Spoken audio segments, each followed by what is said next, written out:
прекрасным утром, дорогие телезрители! И с началом новой недели вы смотрите главный канал Якутии, и мы начинаем новый день. Сегодня на календаре 3 августа, понедельник. Наша телевизионная команда желает вам отличного настроения и доброго дня. А от себя лично хочу добавить: улыбнитесь этому дню, и он принесет вам обязательно что-то очень хорошее. А сегодня у меня будут очень интересные гости, в том числе мы поговорим о четвертьфинале Всероссийского конкурса «Доброволец России», о таком движении, как WorldSkills, и также с нами на связь выйдет чемпион по спидкубингу. Но обо всем по порядку, и прямо сейчас погода на день грядущий. По данным Якутского управления по гидрометеорологии и мониторингу окружающей среды, сегодня, 3 августа, в центральных Улусах днем ожидается до плюс 27 градусов тепла. В Заречье в 6 часов утра 18-20 градусов тепла, днем 24-26. В южных Улусах утром плюс 14, плюс 15, днем до 20 градусов тепла. В Вилюйской группе Улусов в 6 часов утра 12-16 градусов тепла, днем до 26 градусов. В Нижнеленских утром плюс 15, днем до плюс 25. В западных Улусах в 6 часов утра плюс 13, днем до плюс 26 градусов тепла. В Колымо-Индигирских Улусах утром плюс 9 градусов, днем до плюс 17. В Янских Улусах плюс 8 градусов утром, днем до плюс 15. И в северо-западных плюс 8, днем до плюс 22 градусов тепла. В Якутске в 6 часов утра температура воздуха 12 градусов, атмосферное давление 753 миллиметров ртутного столба, ветер северо-восточный 3,8 метров в секунду. Днем ожидается до плюс 29 градусов тепла. Напоминаю, что мы работаем в прямом эфире. Для вас работает наш WhatsApp номер 8 914 279 22 62. Пишите, с чего вы начинаете свой новый день. Также можете через голубые экраны поздравить своих родных и близких. Ну, а я подключаюсь к нашему сегодняшнему, первому гостю. WorldSkills Russia. Наверняка многие из вас слышали об этом движении. У нас в республике оно тоже активно развивается и с каждым годом получает все большую популярность и масштаб. В эти дни в Якутии начался отборочный этап. Как же он проходит, нам расскажет Иннокентий Афанасьевич Оконешников, руководитель регионального координационного центра WorldSkills Russia в Республике Саха-Якутия. Доброе утро! Доброе. Иннокентий Афанасьевич, давайте расскажем немножко об истории WorldSkills, с чего все началось и как же проходит отборочный этап у нас в республике.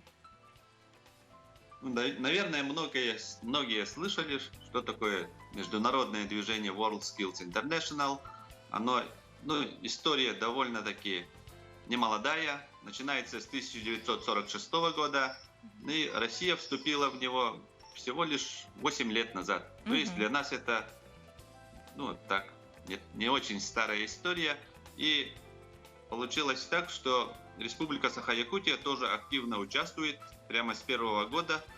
И с каждым годом количество наших участников, вообще наших участия в этом движении все больше увеличивается, развивается. А смысл всего этого движения в том, чтобы показать, это как Олимпиада, это как соревнования, где соревнуются профессионалы. То есть именно это как лучшие в профессии, да? Что-то своими руками. Да, по профессиям. Парикмахеры стригут, там повара варят, электрики там схемы делают, да. Это на самом деле очень интересно и очень актуально, потому что без их рук, как говорится, золотых, да, наша повседневная жизнь была бы очень-очень трудной. Поэтому каждому очень интересно. Давайте расскажем, кто же участвует, на каких площадках и вот в нынешних условиях, как все это происходит? Онлайн, офлайн, где? Нынешние условия, конечно, внесли свои коррективы в наши графики, но не так сильно, потому что раньше наша сборная, да, наши чемпионы ездили, чтобы соревноваться там в другие регионы с другими ребятами. А сейчас все это происходит в онлайн-формате, то есть они у себя в колледже, в своих мастерских делают задания, а эксперты за ними следят через онлайн-камеры и ставят оценки. Да? Мгм. Вот. Это показывает, что IT-технологии очень сильно тоже Мгм. развиваются. И еще один наш успех, скажем так, да, мы стали центром управления соревнованиями по компетенции веб-дизайн и разработка. Это колледж связи и энергетики, наш колледж связи и энергетики имени Дудкина, да, в нем сейчас вот по компетенции веб-дизайн и разработка центр управления соревнованиями. То есть все регионы России оцениваются отсюда, из Якутска, да. То есть Ничего себе, получилось бы ответственность-то Якутск большая. довольно не близко от центра, да, но вот именно по IT-компетенции, вот, именно отсюда идет оценка 56 регионов, то есть 56 регионов участвуют, и их в течение с 1 по 6 августа, вот 5-6 дней, идет вот в данный момент именно оценка их работ из Якутска. Мгм. Вот это А сколько благодаря всего тому, есть что вот в компетенций? прошлом году Сколько колледж всего есть связи выиграл компетенций и федеральный в грант. скольки из них представлена наша республика в этом году?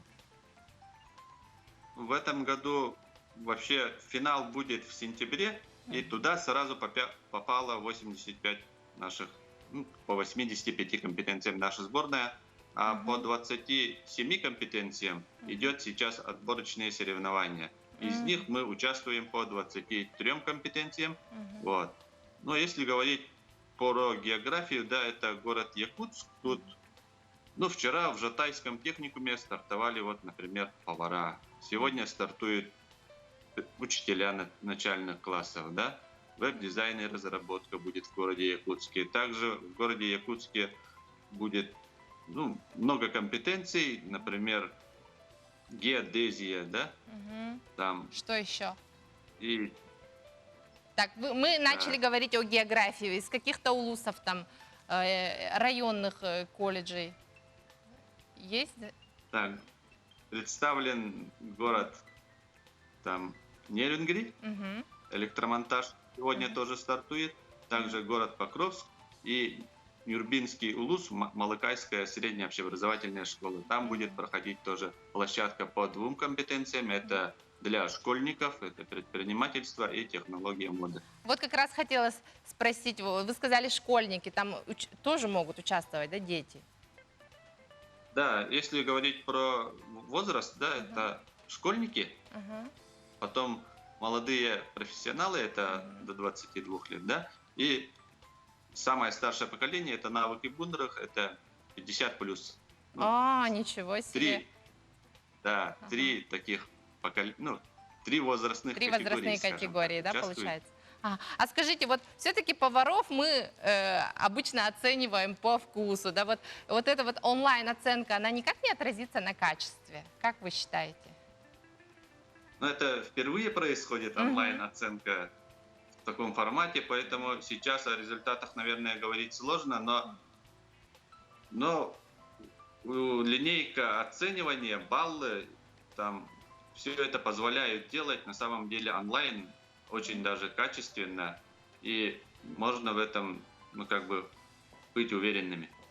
И, тут главное, чтобы техника не подвела, интернет был стабильный, и вот чтобы дети наши не волновались. Давайте ваши пожелания всем участникам, которые сейчас наверняка очень волнуются, готовятся. Всем участникам я, конечно, желаю, чтобы они показали все свои умения, навыки, которые они в эти года получили. Пусть не волнуются, пусть достойно себя покажут, и пусть победит сильнейший. Вся республика болеет за наших юных профессионалов. Не только юных. Спасибо большое. Спасибо большое, Иннокентий Афанасьевич. Мы желаем вам доброго дня. Дорогие телезрители, а мы продолжаем наш эфир. Сегодня именины отмечают Анна, Георгий, Евгений, Иван и Петр. С чем мы поздравляем обладателей этих имен. Чем же запомнился этот день, 3 августа в истории? Прямо сейчас. 3 августа 1492 года началась первая экспедиция испанского мореплавателя Христофора Колумба. Опираясь на античное учение о шарообразности Земли, путешественник рассчитывал открыть кратчайший морской путь из Европы в Индию. От Канарских островов экспедиция повернула на запад и достигла острова Сан-Сальвадор в Багамском архипелаге, где высадилась 12 октября 1492 года. Этот день стал официальной датой открытия Америки. 62 года назад в этот день впервые в истории подводная лодка достигла Северного полюса. Это была американская подлодка «Наутилус», первая в мире атомная подводная лодка. Задача была выполнена в 11 часов 15 минут вечера, когда командир лодки Уильям Андерсон объявил 116 членам экипажа, что они находятся на полюсе Земли. В марте 1980 года «Наутилус» после 25 лет службы был исключен из состава флота. Сейчас подлодка стоит в американском порту Гратон у мемориального причала. 3 августа 1959 года открылся первый московский международный кинофестиваль под девизом «За гуманизм киноискусства, за мир и дружбу между народами». Большой приз получил фильм Сергея Бондарчука «Судьба человека», а приз за технический прогресс в кинопроизводстве достался китайскому фильму «Новая история старого солдата». Через 13 лет кинофестиваль вошел в группу фестивалей класса А наряду с Каннским, Берлинским, Венецианским. Телгебер, гараж, банник туттар бар. Кантан карчы болобун. Алмаз кредит сервис. Үп карчы боп рохугар. Сөпте коруй. 5 миллионга тия потребительской соемнар. Түрген табыгастак Алмаз кредит сервистен. Бага саналаргытын олокко киллерин. Еще раз доброе утро, дорогие телезрители. Вы смотрите «Новый день» на НВК Саха. А мы продолжаем наш эфир, и в эти дни проходит всероссийский конкурс «Доброволец России-2020», откуда наши участники республика привезли очень хорошие новости в нашу республику. К нам подключается наш второй гость Геннадий Охлопков, директор ресурсного центра молодежных и детских общественных объединений Республики Саха-Якутия. Геннадий, доброе утро. Доброе утро, Геннадий. Доброе утро.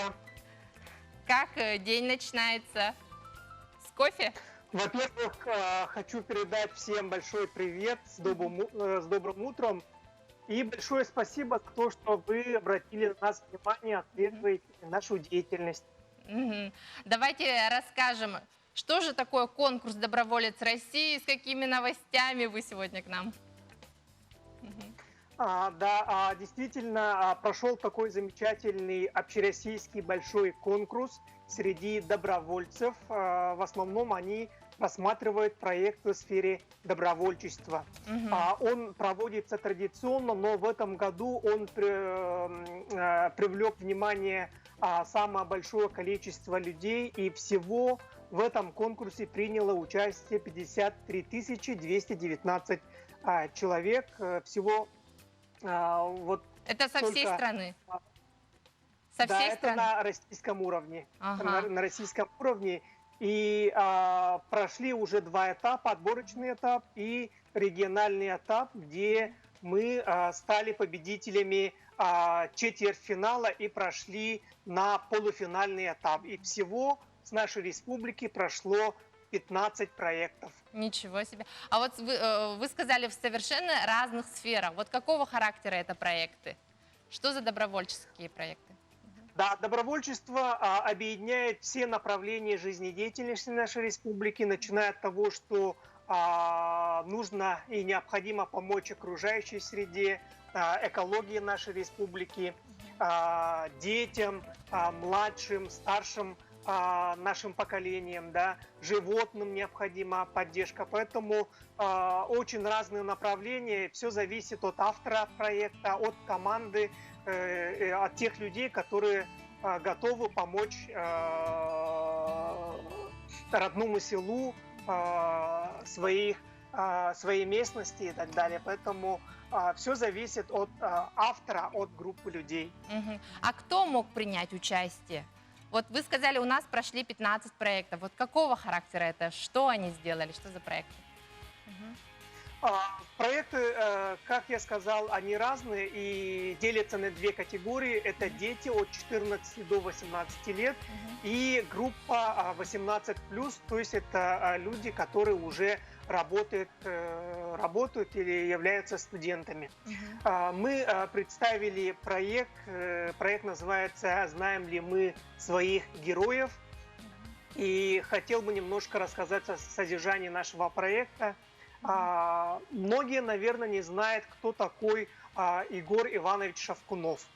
Оказывается, в нашем городе одна из центральных улиц носит имя Героя Советского Союза Шавкунова, да, где стоит одна из ключевых школ города Якутска, седьмая школа. И совместно с детьми из детской организации седьмой школы мы инициировали такой замечательный проект. И оказывается, в республике у нас всего 25 человек удостоились Героя Советского Союза, и несправедливо, а некоторых мы знаем, а некоторых мы, оказывается, не знаем. И, скажем, выковечиванием памяти героев занимаются в основном их земляки, местные администрации, общественность, да, и решили, что мы, юное поколение и детская организация, мы должны знать и должны заниматься выковечиванием памяти наших героев. Поэтому в этом году год патриотизма, год славы, памяти, мы в этом году будем заниматься именно именем нашего героя Шавкунова. А в последующие годы мы будем совместно с районными детскими организациями заниматься выковечиванием памяти и других героев. Поэтому история только-только начинается, работа большая. Проект состоит из нескольких мероприятий. Это такой первый шаг был, да? Мы будем, да. А какие еще бы проекты вы бы выделили и когда будет уже полуфинал? Как я сказал, мы прошли в полуфинал. Полуфинал состоится в нескольких федеральных округах. Наш форум состоится в конце сентября. Это Дальневосточный федеральный округ. Мы участвуем в номинации «Помощь детям». Это добровольческие проекты в сфере детства, в организации летнего отдыха, это профилактика, это помощь семьям, это многодетные семьи, да, и добровольческие, патриотические проекты. Всего будет по нашему направлению 150 проектов. И спасибо большое, Геннадий. По итогам полуфинала в финал выйдет всего 5 проектов. Мы желаем вам удачи, желаем нам удачи, чтобы мы в следующий раз с вами встретились со столь же хорошими новостями. Хорошего дня вам. Всего доброго. Республика Саха вперед. А мы продолжаем наш эфир. Так, бахчевая культура – однолетнее травянистое растение из семейства тыквенных. О чем же я говорю, дорогие телезрители? Конечно же, это наша самая любимая ягода, особенно в летнее время. Это арбуз, любимое лакомство многих, особенно в летнее время, как я уже сказала. И сегодня, 3 августа, в самых разных странах отмечают очень вкусный праздник – День арбуза. И я предлагаю нам с вами его тоже отметить и сделать вкусный, освежающий лимонад. А вы знали, что арбуз это в мире культивируется более 1200 видов сортов этой бахчевой культуры. И также и палитра у него самая разная. То есть, кроме красного арбуза, к которому мы привыкли, существует еще и желтый, и красный, и даже белый. А из кожуры этого арбуза делают джемы, варенье, а еще арбузы маринуют так же, как и огурцы. А в Японии для удобства перевозки были выведены специально квадратные арбузы. Вот такие вот интересные новости. А если вот мой арбуз, он весит около 2 килограмм, то самый крупный арбуз, который был выведен, весил около 90 килограмм. То есть получается почти в 45 раз тяжелее. Ну и, соответственно, больше. Так, для лимонада нам понадобится сам арбуз. Вот так вот я его прям ложками отсюда вытаскиваю. Блендер. Так, косточки лучше тут же сразу почистить, но вы можете после процедить. Это уже на ваше усмотрение. Так, арбуз я взяла местный, жатайский. Очень вкусно пахнет. Так, также у меня есть лимон. Вы можете взять лайм, либо концентрат лимонного сока. Сюда прям выдавливаем половинку. Половинку. Так, добавляем сахар. Либо, может быть, по вкусу мед. Угу. И водичку. Вода может быть как с газом, так и без. Это тоже все на вкус и ваше усмотрение. Так, включаем. Так, вот так. Вот так вот. Наливаем стаканчик. И будет очень хорошо, если мы сюда добавим еще и льда. Но у меня его сейчас с собой нету. Но я думаю, в любой кухне найдется кусочек льда. Очень вкусно. Я желаю вам вкусного утра. А мы продолжаем наш эфир. И каждый из нас хоть раз наверняка в руках крутил, вертел кубик Рубик. Но не каждый мог эту хитроумную головоломку собрать. А вот некоторые с этой хитроумной головоломкой справляются прям за несколько секунд. И к нам прямо сейчас выходит на связь Мирон Солопов, выпускник 9 класса школы номер 17. Он является лидером по сборке классического кубика Рубика по итогу официальных соревнований и также преподавателем по сборке этого кубика Рубика. Мирон, доброе утро. Доброе утро. Как начинается ваш день? С тренировки? Да, в основном всегда так. То есть Мирон у нас просыпается и вместо телефона, как все обычные подростки, берет кубик Рубик, да? Рассказывайте, вот с чего началось ваше увлечение? Мне, получается, в 2019 году на Новый год подарили родители кубик Рубика. Угу. И на следующий день я научился его собирать по видео из Ютуба. Угу. Ну, так продолжал тренироваться, и вот на протяжении 1,5 года уже собираю. Угу. За это время, вот обычный кубик Рубик, это вот 3 на 3. Но его существует очень много видов, да? Какие ваши любимые? Какой ваш любимый? Покажите нам свою коллекцию. То есть вот классический кубик 3 на 3 получается. Угу. Бывает еще в черном пластике, Угу. то есть вот такой вот. Угу. Еще бывает 4 на 4, Угу. 5 на 5. Далее Мегаминкс есть. Угу. Вот такой вот 12 сторон. Ничего себе, я даже не Далее видела. есть пирамидка. Ага. Такая вот.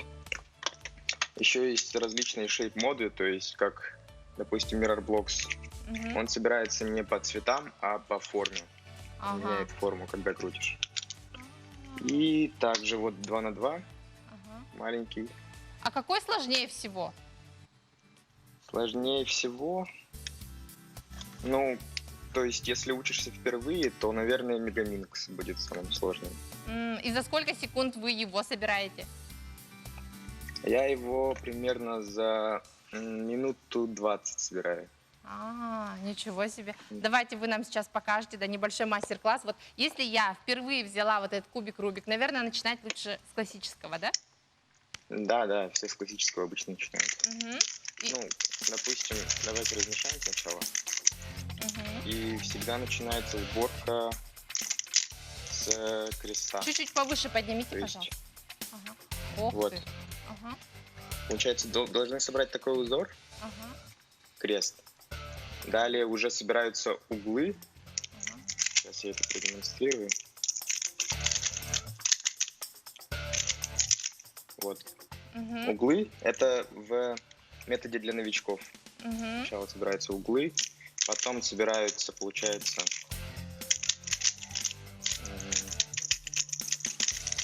вот так вот ребра, Ага. 2 слоя. Ага. Вторая. Потом собирается желтая сторона. Обязательно желтая. Или Ну, это так, где С крест? другого цвета можно собирать, конечно, но я обычно обучаюсь белого. Мгм. И потом последний слой решается. Ух ты, я даже не успела понять, что произошло, как кубик Рубик был собран. А вот что нужно, чтобы научиться? Логика, усидчивость.